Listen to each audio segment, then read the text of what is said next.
the team at Santa Monica Studio put a lot of work into just like creating this sort of Norse world of God of War. And, you know, that extends to the trolls themselves. They have a unique language that they speak amongst each other. So there's actually, this big fella's actually saying something, I don't know what, but I'm assuming it's like, get out of my way, pesky insect.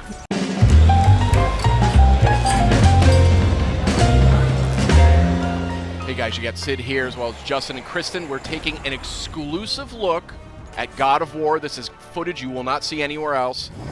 And this is a troll you won't see in any of the other footage out there either. That is a nasty looking fellow. These trolls, Goodness.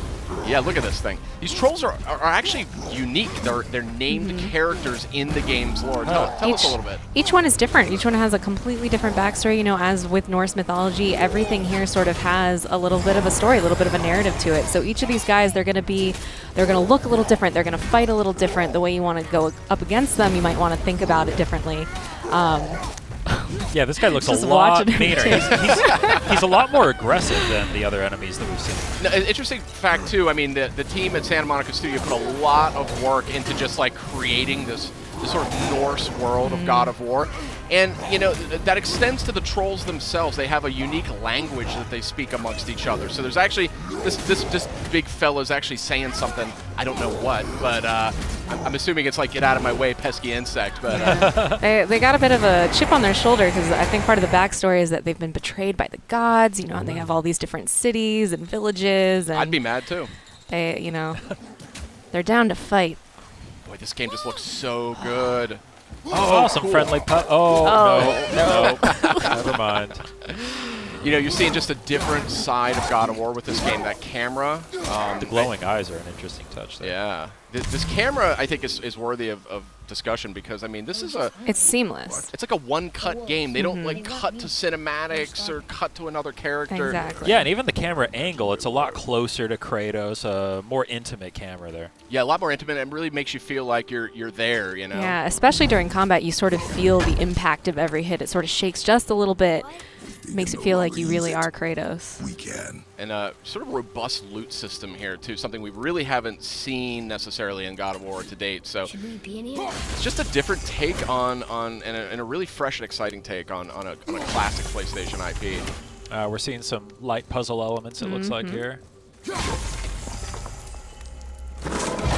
Nice. Notably, you don't have to mash the button to open chests anymore. And there's a lot of different kinds of chests. The animations are always different. Ooh, a purple thing. That's a way to enhance your health. Nice. So Oh, cool. I think So the this more is- of those puzzles that you find, they're sort of higher level loot that you're going to find in those, Gotcha, those rune gotcha. chests. Never leave me alone again. Yeah, these environments. Look at this environment. I mean, just so detailed.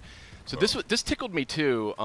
You know, this is Back to kill a people new look before, at God of haven't you? War, and the climbing used to it. is something that I always associated with God of War. You remember those epic Oh, climbing yeah, sequences? yeah. So Their food. Corey Barlog's sort of a veteran They're on the hungry? series. He worked on the original. He was supposed to be creative dead. director on the second game, and he's people. creative director on this title as well. And he's trying to survive riddled too. this game with just They're references, probably here too. homages, clues must have for been fighting. fans. I also just love these quiet moments though with Atreus that as you're moving through the world, he's constantly, you know, commenting it with fresh eyes. I just love the relationship between Atreus and Kratos. You really see it develop just right away from the beginning. It just dives right in. Yeah, and it's definitely going to be, I think, the centerpiece of the game. It's pretty clear. It's got a lot of power to it emotionally. Like Kratos is this sort of troubled character. You know, if Yeah. you've played these other games, he's in a different place in his life. He's got a lot of responsibility in a way that he maybe hasn't had in the past. And you know, he has to struggle to like keep his temper, something he's not maybe known for exactly. So, really, really interested to see where they go with that in this game. Yeah, it's interesting. It feels a lot more open, a lot more kind of catered to taking your time and exploring. Absolutely. Kind of punctuated by the fast action sequences. Has this been here all this time? Just beautiful. Why don't you help me up there? Oh, here we can have get a better look. you know, this Leviathan axe. This is the Kratos' new weapon of choice. It has a lot of impact in combat, but it also has some properties that sort of lend themselves to puzzle solving as well. Wait for me, boy. This fog is gorgeous. Yeah, that is Yeah, some yeah, yeah. crazy looking fog there. Atreus!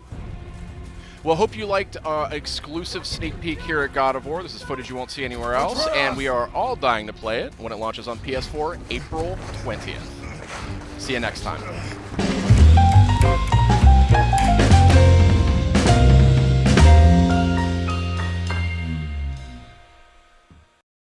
PlayStation